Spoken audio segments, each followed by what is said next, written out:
Beleza, então. Aqui nós temos outro circuito onde nós vamos calcular a tensão e a corrente aqui no resistor R1. Como sempre, a gente vai começar identificando a polarização dos diodos. Então nós temos aqui o diodo de silício e um de germânio, ambos polarizados diretamente, né? Depois que a corrente elétrica passa por eles, ela vai encontrar esse nó aqui, onde ela tende a se dividir. Mas vamos ver se ela vai dividir mesmo.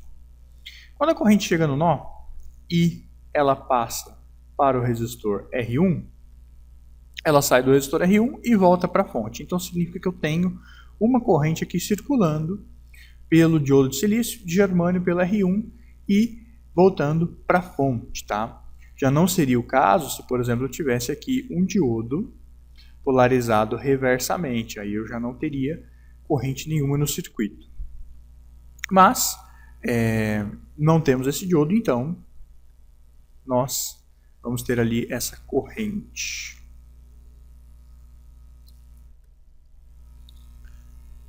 Vamos apagar aqui então. Muito bom. Então nós temos essa corrente que passa pelo resistor R1 e volta ao negativo da fonte. Nesse nó também, se a gente for seguir o outro caminho, nós vamos ver que esse diodo de germânio está polarizado reversamente, o que significa que a corrente aqui não vai existir, ela vai ser igual a zero. De maneira que toda corrente que eu tenho no circuito, ela vai acabar passando pelo resistor R1. E esse diodo de germânio aqui, ele não está servindo de nada, na verdade, né? Ele não conduz corrente nenhuma. Eu poderia até tirar ele daqui, que não vai alterar o circuito em nada.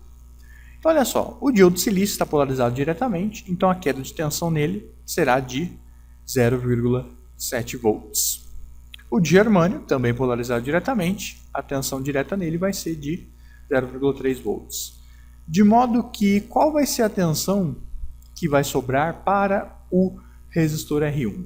Então, eu tenho uma bateria de 9 volts, perdi 0,7 no diodo de silício, perdi 0,3 no germânio, vai sobrar então uma tensão de 8 volts, né?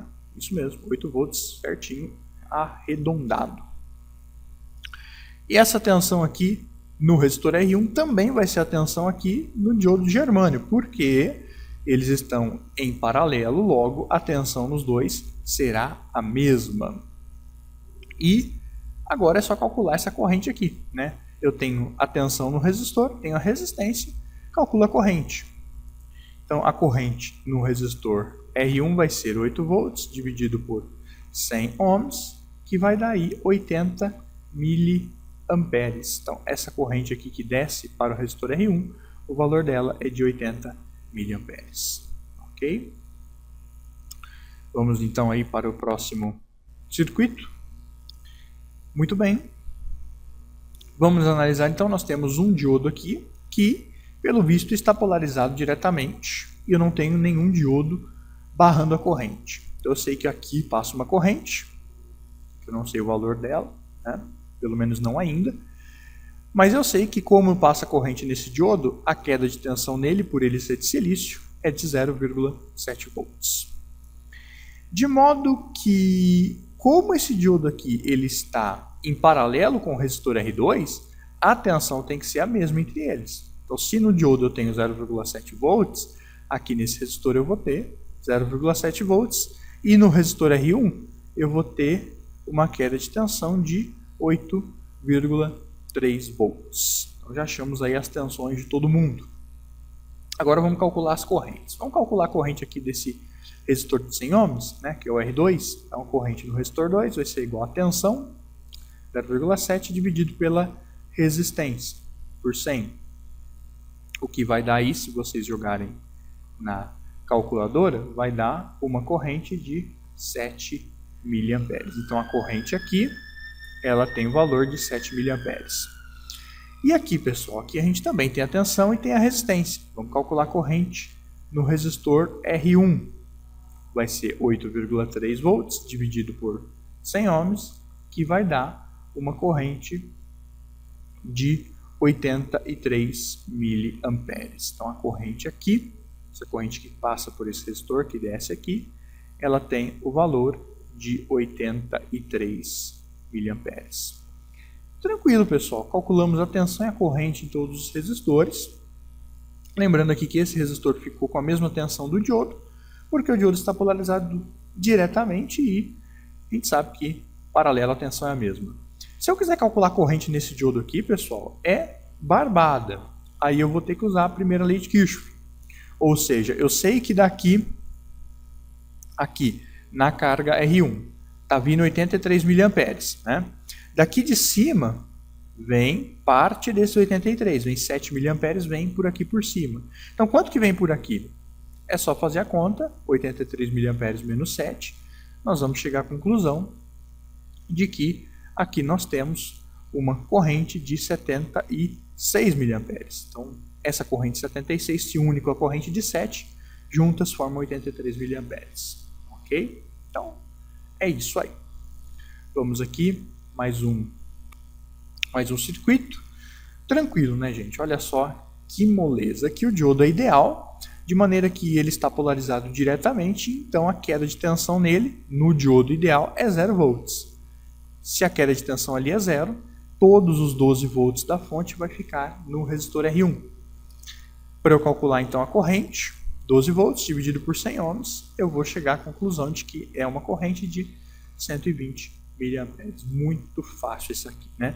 Foi só para lembrar realmente uma das características do diodo ideal, que é aí a tensão de joelho ser 0. Muito bem, aqui nós temos 2 resistores, não apenas um como nos exercícios anteriores, nós temos 2 resistores e 2 diodos. Dessa vez um diodo de germânio e o outro diodo de silício. Como sempre, a gente vai começar analisando a polarização dos 2 diodos. Então, vocês já sabem fazer essa análise. O diodo de germânio está polarizado diretamente, então ele vai permitir a passagem de corrente. O de silício também está polarizado diretamente, logo ele também vai permitir a passagem de corrente. Então a gente sabe que a gente vai ter corrente em todos os ramos do circuito, né? Tanto aqui, quanto no ramo do R1, quanto no ramo do R2. Agora, se os 2 diodos estão conduzindo corrente, eu posso determinar a queda de tensão sobre eles.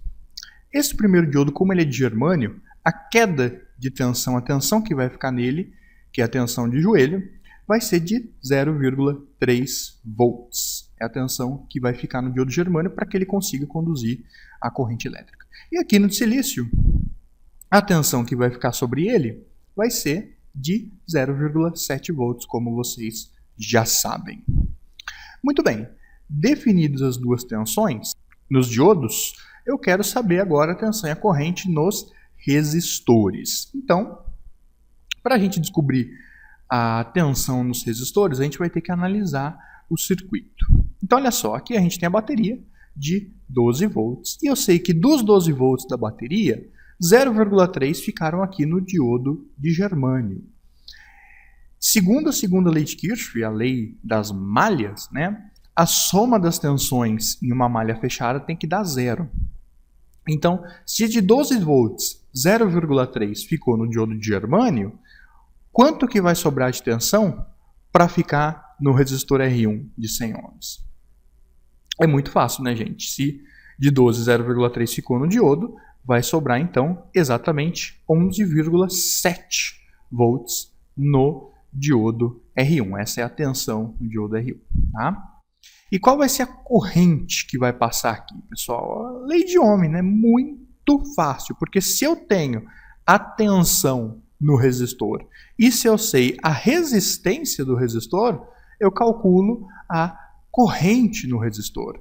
Então, a corrente no resistor 1, que eu vou chamar aqui de IR1, vai ser igual, lei de Ohm, tensão, 11,7 volts, dividido pela resistência, 100 ohms. Isso aqui é fácil dá até para fazer de cabeça. Vocês vão chegar à conclusão de que o valor vai ser de 117 miliamperes. Então, essa corrente que passa no resistor R1 é de 117 miliamperes, a intensidade da corrente ali.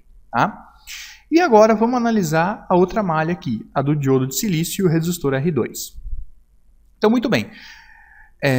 Analisando essa malha aqui, pessoal, a gente sabe que também, né, a soma das tensões tem que dar zero. Então, de 12 volts, agora a gente está analisando a malha externa, né, pessoal? Então, de 12 volts, 0,3 ficou no diodo de germânio. 0,7 ficou no diodo de silício. Quanto que vai sobrar, então, para o meu resistor R2? Muito fácil, né, pessoal? Então, de 12, perdi 0,3 volts no diodo de germânio. Perdi mais 0,7 no diodo de silício. Então, vai sobrar aqui exatamente 11 volts. Tá? Essa vai ser a queda de tensão no resistor R2. E agora ficou moleza, porque se eu sei a tensão e se eu sei a resistência, pela lei de Ohm eu calculo a corrente. Então, a corrente no resistor 2 vai ser igual à tensão, que é 11 volts, dividido pela resistência, que é 100 ohms. Também dá para fazer de cabeça, né? A gente vai chegar à conclusão de que vai dar 110 miliamperes. Portanto, essa corrente aqui que passa tanto no resistor quanto no silício, né? Porque eles estão em série, então a corrente é a mesma. Tem a intensidade de 110 miliamperes, tá? E só para a gente praticar um pouquinho mais, né? Qual seria a corrente no diodo de germânio? Eu não pedi para calcular isso, mas ficou fácil de calcular, porque se eu sei que essa corrente que desce aqui, essa que desce, é de 117 miliamperes. Então, olha só, 117 miliamperes é a corrente que desce. E a corrente que vai reto aqui, ela é de 110 miliamperes. Eu consigo calcular essa corrente aqui que passa no diodo de germânio, né? Que nada mais é que a soma dessas duas. Então, a corrente no diodo de germânio vai ser 110 miliamperes mais 117 miliamperes, vai ser aí 227 miliamperes a corrente aqui no diodo de germânio. Tá ok? Então é isso aí, pessoal. Muito obrigado a todos e até a próxima.